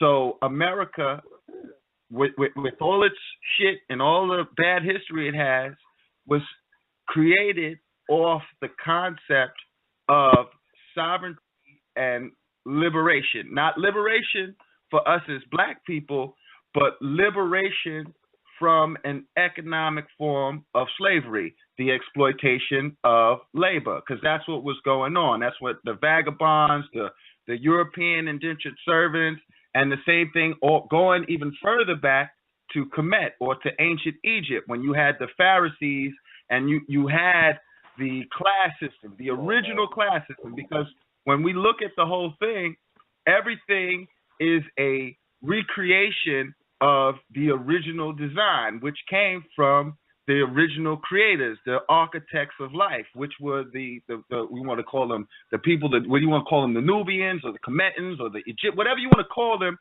Everything that we see is a recreation and manifestation of that. And all of that is created off the ideal that sovereignty comes from God. So God is what gives a nation. Yeah, that's what sovereignty comes from. Man, Sovereignty. I mean, now you confusing a whole lot, man. You mixing political religion. I mean, at the end of the day, when you refer to America, they declared war. They declared war against British. They kicked British ass, and they won. That's at the end of the day, that's what happened. And so for us to be sorry and to be free and to be liberated, we have to kick America's ass. It's no other way of getting around. That's the only way it's gonna be solved. That's the only way we're gonna be independent. But that's not entirely true, because people who fought. I hate to cut you off, bro, but I got a lot of callers, man. I got to get to. I definitely appreciate the dialogue, man. I do. And if you look in the group, what I did was I just posted a definition of sovereignty, and basically it's supreme power or authority. And it's, we got all the synonyms: jurisdiction, rule, supremacy, dominion, power, ascendancy. So it is, like I agree, like a person, I guess technically, a person, I won't even say technically, when we think of sovereignty, we think of it as a nation, or, you got to have a landmass, like Yusef was saying, to say that you're sovereign, but you still like renting, or, you just sitting in the room by yourself. I guess technically you are sovereign because there's no one else there, but practically speaking, you aren't. You have no control and no power over anybody else. You just sitting there by yourself. That's what sovereignty is. Sovereignty isn't having power over anybody else. Sovereignty is the ability to self-govern. And that's like, if you look at it even from like a corporate standpoint, not necessarily saying that a corporation may own a land, but the corporation has its sovereignty and has, like even now in our system, more influence than a regular individual. That's why you see white people or people who are real racist or who believe in things like eugenics create corporations or these big transnational companies to, implement their ideal system, is because the sovereignty is an ideal that's created around governing.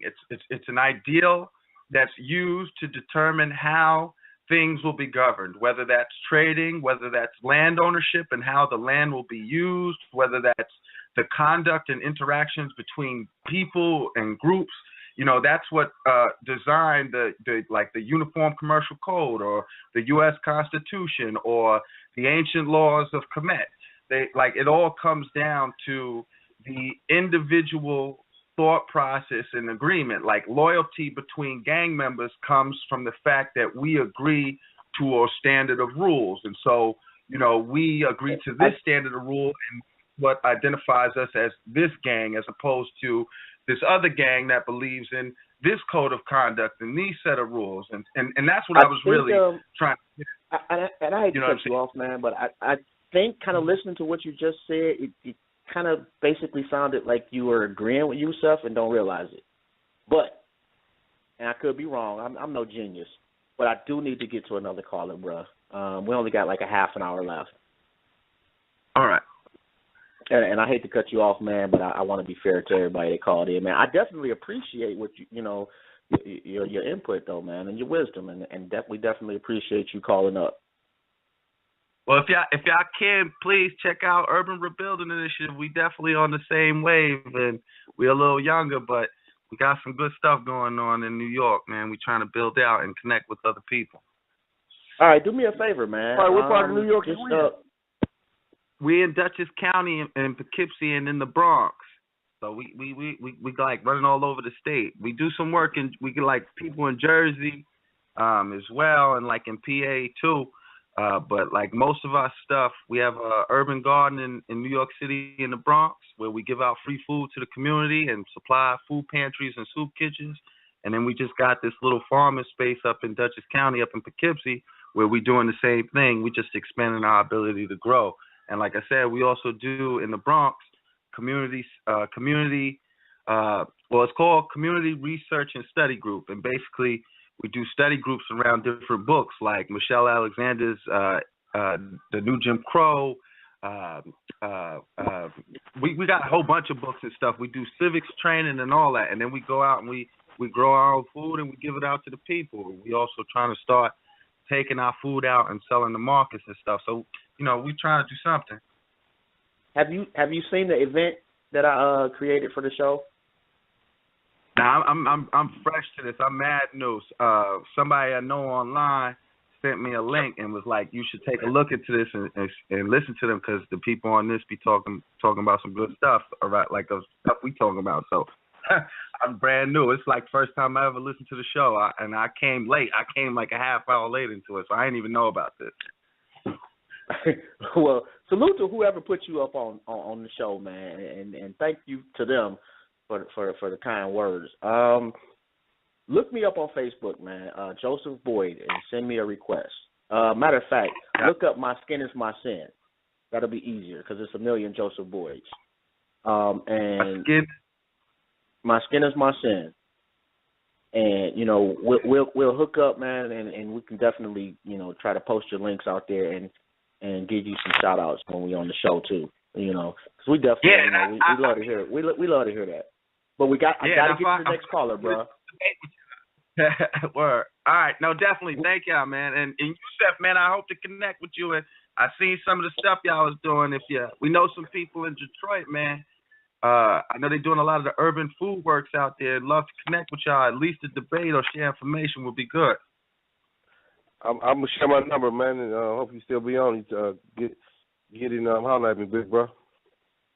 Yeah. I'm gonna listen to this whole show all the way through. Y'all talking some good stuff, man. I'm with y'all 100%. Salute, man. Appreciate that. And you have a good peace, one, man. I'm gonna keep listening. Y'all be good. All right, you too, fam. Man, I love to hear that, man. And you know what I forgot to say, Yusef, man? Happy birthday. Oh, thank you, bro. Happy birthday, bro. No doubt, man. Shout out to Harold. It was. I know when I typed in Joseph Boyd, there was a million of them. Boy, he found that quick. Salute to Harold. Let me see who we got next, man. And just so y'all know, we got like 20 minutes left.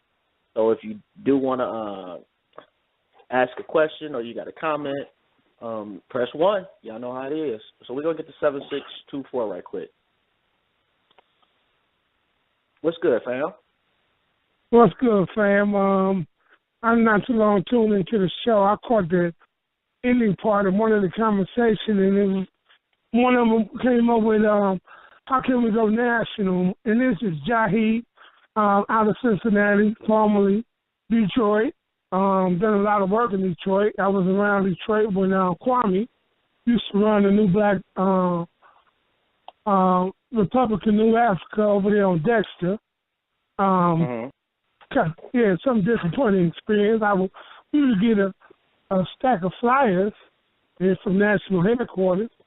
They might come in Monday. I was new, and I look over there, the stack's still the same high that it was when I see them on Monday on Tuesday. And be stacked on Wednesday. So I independently took them out through the neighborhood of Dexter. You know what I'm saying? Because I was just coming from being with an organization. And we would be up at 5 o'clock in the morning out there in Chicago catching, shift changing, passing out flyers, going through the neighborhood on a consistent basis out there. So when I got back to Detroit, it was disappointing to experience that. But I eventually ended up with a brother that was about more action. And I'm sure you're familiar with him if you're active in the Detroit area, Militia Biles and the New Marcus Garvey movement. Ooh, when we were close. Ooh. Yeah, we were close. That brother, man. I know, over time, he done made a lot of mistakes. I ended up leaving the Marcus Garvey movement also. But one thing I couldn't take away from him, that he was willing to take some action with a lot of... I agree with that wholeheartedly. Yeah. You know, so that's why I got with him. You know, we would tell Arabs, you're not going to disrespect our women in our community. You're not going to sell us outdated baby food or this rotten produce. And you can no longer operate as such in our neighborhoods. We're not calling the police. We're not telling people to vote or to pray for some sky daddy. We going to shut you down ourselves. So I appreciate the courage and the commitment he had in those areas, you know. But one of the things that I see that could be helpful in organizing us nationally, and a lot of times we got these different speakers that go in and talk and feel that they did some frontline activity. And Umar Johnson is attempting this in the present when he's trying to set up this Black Parent Association. There's not much follow-up he's doing because our people got to be taught not only to organize, but how to organize. You know, what we find in a lot of meetings that we develop in, a lot of us like to articulate how much we know about the problem. And the ones who want to get into the solution, you know, they get kind of drowned out by the ones who want to demonstrate how much they know about sovereignty, how much they know about history, how much they know about Kemet, and what have you. And what we get is a lot of articulation of the problem, a set of activities that will provide additional solution as a result of going out there taking work. Amen. Agreed. I'm presently now I want to get this out before I forget. I was looking at the old Panthers, how they respond to situations that happen in our community. And I was just thinking, a lot of times, you know, what's going on in Flint. And I was just projecting that the Panthers probably would have showed up with pitchforks and shovels, saying, look, we're going to ask for the black engineers to show up. We're going to start digging up these pipes ourselves.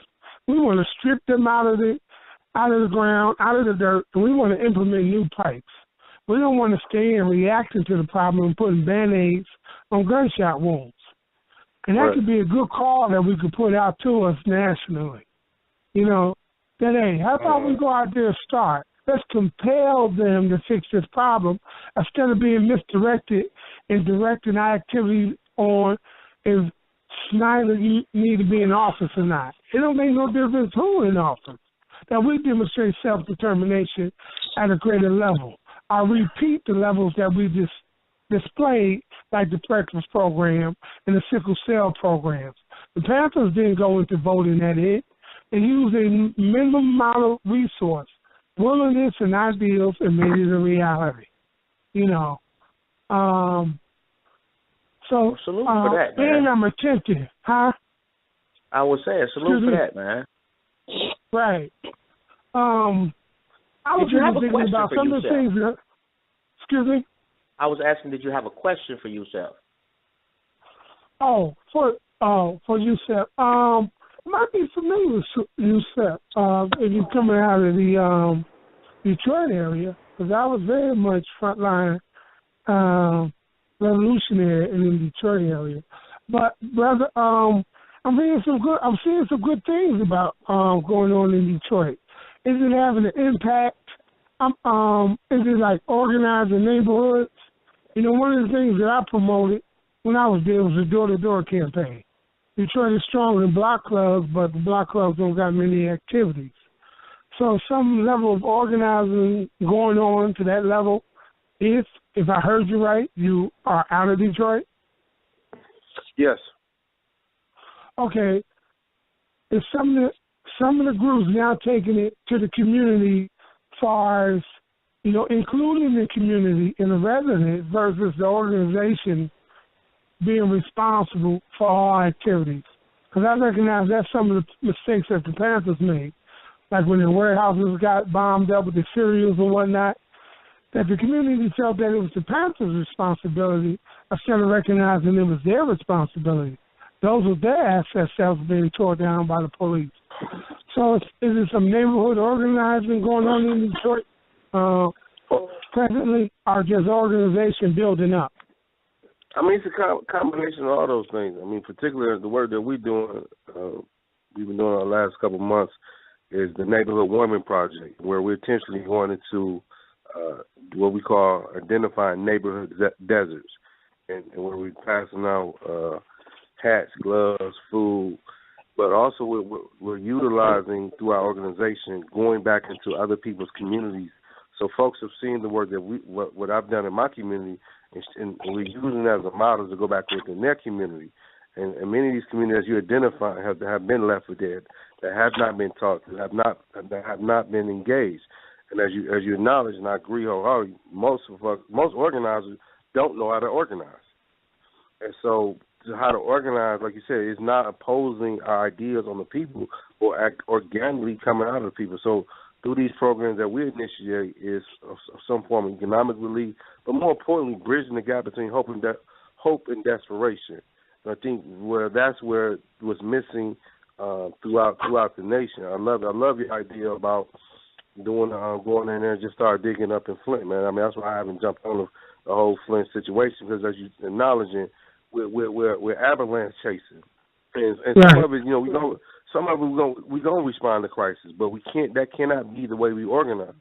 Just crisis led. If it's crisis led, then where's the analysis? Like as you just identified, and you use like Malik Shabazz. I mean, some of the work his early work was phenomenal, but he's changed over the years where he's. So some folks would question as he sold out and things. But again, that's how do we maintain our value system? How do we most motherfuckers don't even want to recognize that they're revolutionaries. I mean, to say you're revolutionary in 2016 is like saying you're the devil. True. Over there in Hyde Park of Hamilton, is Florence and them over there. It's a block that, it wasn't as conscious as a conscious community. But the thing that I appreciate about Detroit, you had willingness. And they was able to organize a block club where they decided no dope houses would be open on their block, and also during Devil's Night, the young men patrolled the blocks themselves. They was out there with their flashlight, and the age group was from like 29 to 49. There wasn't no fires during Devil Night on Florence and Louise, and they even had a plaque up. So Block Club organized something that's strong in Detroit. It's something that you can take advantage of. See who's going to be the Block Club president, the treasurer. Usually churches in that city. I don't know about now. I'm in Cincinnati now, trying to implement the same thing with a lower level of comprehension of the problem than what it is in Detroit. But the churches and what have you was more apt to open up for community forums and whatnot, but not be limited to just Block Club watching your neighbor. It was a way of bringing that block in interaction with their neighbors. And it was the elder that wanted to teach seamstress who showed up. And at times, I would drop off the newsletter. She had 3 or 4 youngsters on the love seat, on the couch, one behind the sewing machine, and one she teaching how to draw out design as a result of bringing those blocks together. But it's come from consistently meeting with them, directing them, inspiring them, and educating them. But always a program of action. So we don't just be the only soul. Yeah. Yeah. So definitely I'm gonna try to make contact with you when I get up to Detroit. I'm gonna come up there sometime in spring. Hopefully, I can meet up with you brothers.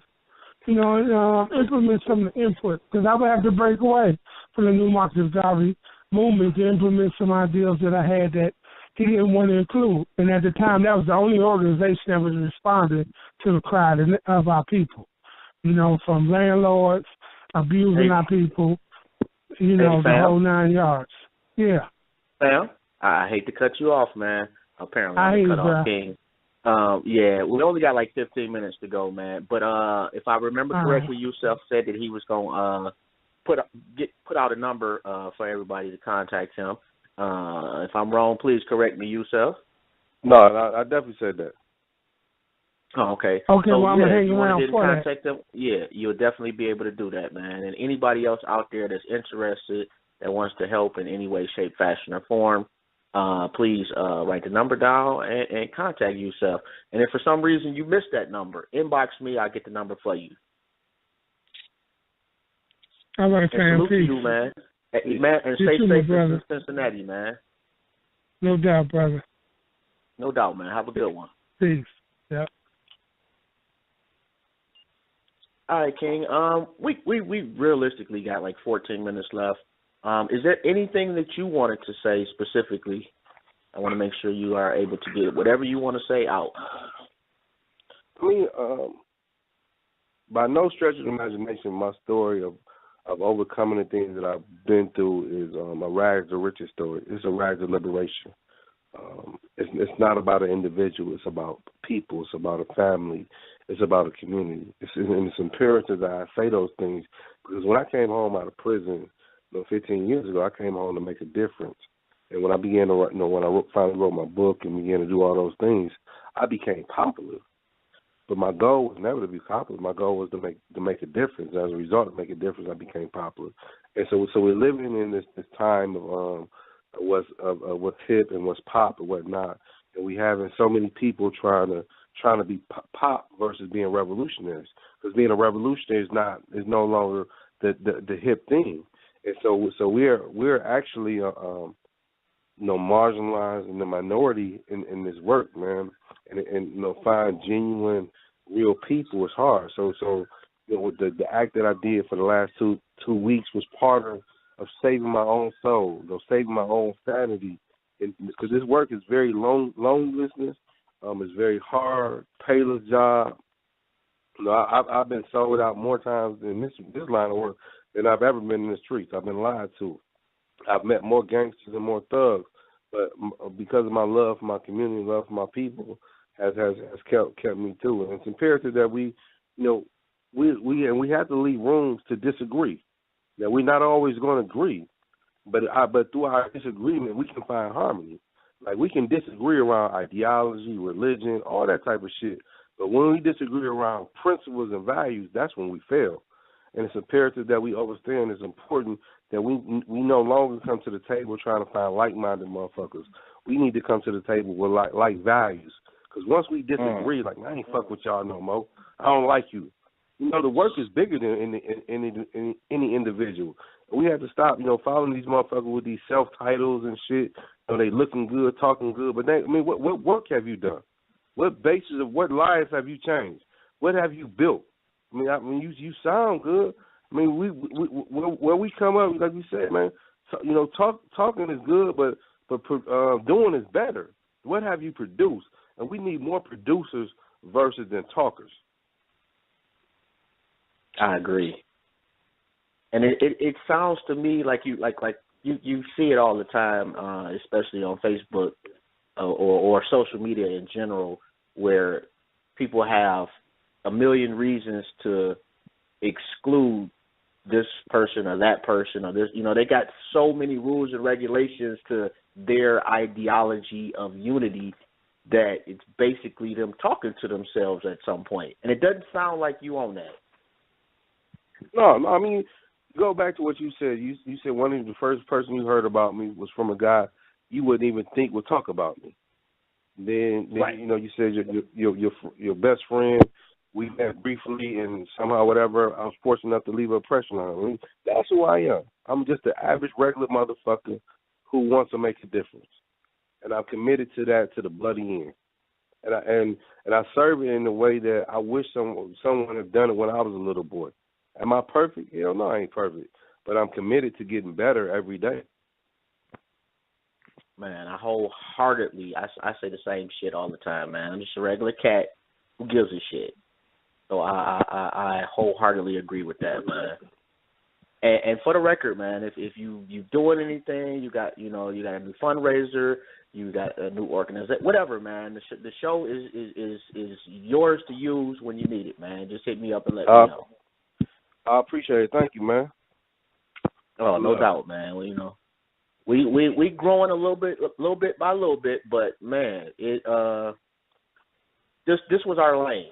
This was, and I think people really get caught up in titles and what you're doing. The freeway has several different lanes. Everybody's not going to be in the same lane. If you are, that's called a traffic jam.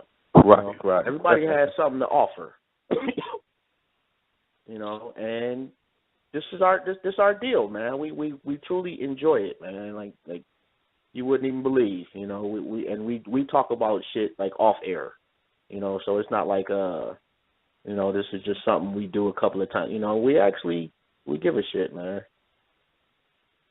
And, you know, AJ is in Baltimore, so you already know what went down in Baltimore, you know, and similar kind of scenarios as far as Detroit and Baltimore. Yeah. I've been Cleveland, out there. because I'm in Cleveland now. Yeah, I've done workouts in Baltimore, former Panther Eddie Conway. Been up in Gilmore Homes doing work out there. Oh, yeah, I definitely know a lot about Gilmore Homes, for real, brother. Yeah, and we definitely appreciate it, though. I mean, no, I mean, it depends on how you look at it. It depends on how you look at it. I ain't gonna put it out there. I'm just saying I know something about it. You feel me? It's just like certain parts of Detroit. Yeah, oh man. Boy, it's heartbreaking. Let me put my number out there to folks before we forget. Oh, yeah. This is my direct line. It's 313-459-6008. 313-459-6008. Again, it's 313-459-6008. Again, this is my direct line. You ain't going to reach my secretary. You ain't going to reach my homeboy. This is Yusef Shakur. And the reason I do it like that, because, again, I'm a real motherfucker. No one did that for me as an activist, a young organizer. I had no one come and show me the ropes. And so I feel it's my duty, my obligation. Again, and I ain't saying like I know every fucking thing, but I have some water up under the bridge. But also by us working together, we can get better, sharpen each other. You know, and we got to get off this celebrity type shit. You know, like I'm better than you, or because I done been on the news, or I done been featured in paper. Like now you in a different bracket. Nigga, you still a nigga. You still get shot by the police tomorrow like I can. Mhm. Absolutely true. And what I did, man, just for those of you who have joined the event, I posted this number in there, so you ain't got no excuses. You know, and what do we have? Like 4 minutes left. Oh, we got about 5 minutes left. Before the time's up, man, I want to say thank you. You know, definitely a wonderful conversation, man. Definitely a blessing, or however you want to say it. You know, to talk to like-minded brothers, man. And see brothers is just out there actually getting some shit done. You know, and nobody tells you, man. We proud of you and we love you, bro. Definitely. Thank you, brothers, man. I appreciate you, man. You know, sharing, allowing me to come on your platform, man. And like you said, we just kicked it, man. This wasn't about no elitism shit. This is what we do. We learning, we getting better, and we building. Absolutely. Definitely. You know, and that doesn't stop. That's an everyday thing, you know. And you're right, man. It's all about getting better. And when you get better, your significant other gets better, your kids get better, your community gets better. You know, I don't know if it's trickle down or trickle up, however you want to define it, but it definitely has an effect on your circle, and your circle of greatness increases. Hey, before I get let you go, man, what you think about the Kendrick Lamar performance? Did you see? Oh, you was in the house, huh? Yeah, I was in the house. I've seen clips of it. I mean, so I think it's. I mean, we're in such a stage that we're hungry for that type of thing. I mean, for me, I appreciate Kendrick Lamar. I appreciate Beyonce, but also this is that's not a fucking act. It has to be a lifestyle. We can't get caught up in moments. We gotta create a movement. Right. So we have to hold them to a standard. I mean, again, I get you're an artist. I mean, like when James Brown went in the studio and made the song "I'm Black and I'm Proud," it was the movement of the Black Panther Party, H-Rap Brown and all those folks. They demanded of that nigga to make that type of song. He didn't wake up and say, "I'm black and I'm proud." You know, and so we change the culture within the streets. It's gonna change Beyonce, because Beyonce, she want us to buy her music.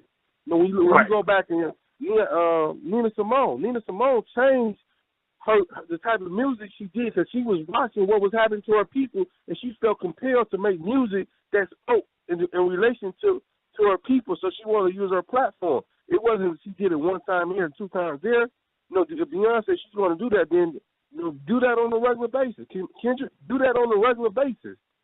J. Cole, do that on a regular basis. I ain't saying they ain't, but that's the standard, though. We got to be consistent. Yeah, that makes sense. I agree. That makes complete sense. Only time will tell, you know man. I mean, if this is how they going to start off, only time will tell. Hopefully they keep it up. What I do like, though, man, is the inspiration. You know, and I'll say I'll differ a little bit on you in that if this inspires, significant numbers of us to be more active in whatever you're good at in being more active for the community, then it's dope. You know, whether they fall off the face of the earth tomorrow, but if you got 1,000 people to change as a result of what you did, I'll take it. You know, but we got 2 minutes left, man. So I'm gonna go ahead, man, and we're gonna wrap the show up, man. I definitely, again, man, want to thank you tremendously, man. And shout out to Detroit. Definitely. You know, I just gotta put that out there, man. I want to say one thing. I think that that's probably too long. I was going to basically explain, you know, over the years I've had to explain, because people ask, you know, why is it different in Detroit as far as, like, when you see all the groups in Detroit or all the people, the activism going on in Detroit, you know, people getting inspired by that. And it didn't happen overnight. You know, that started with Black Bottom. That started, you know, when people started coming, you know, when the migration from down south and they came up to Detroit, and not only were they able to get jobs that were paying better than almost everywhere in the country, they had a build mindset, and we need to get back to that. Correct. You know, so salute to everybody that tuned in, man. And hit me up, bro. I sure will, man. I can't say enough, man. I appreciate you guys, man. Lying to come on and build you brothers, man, and share with your audience. Yeah, man. We appreciate you too, man. Real talk. Definitely, man. And I just want to say thank you to everybody that tuned in.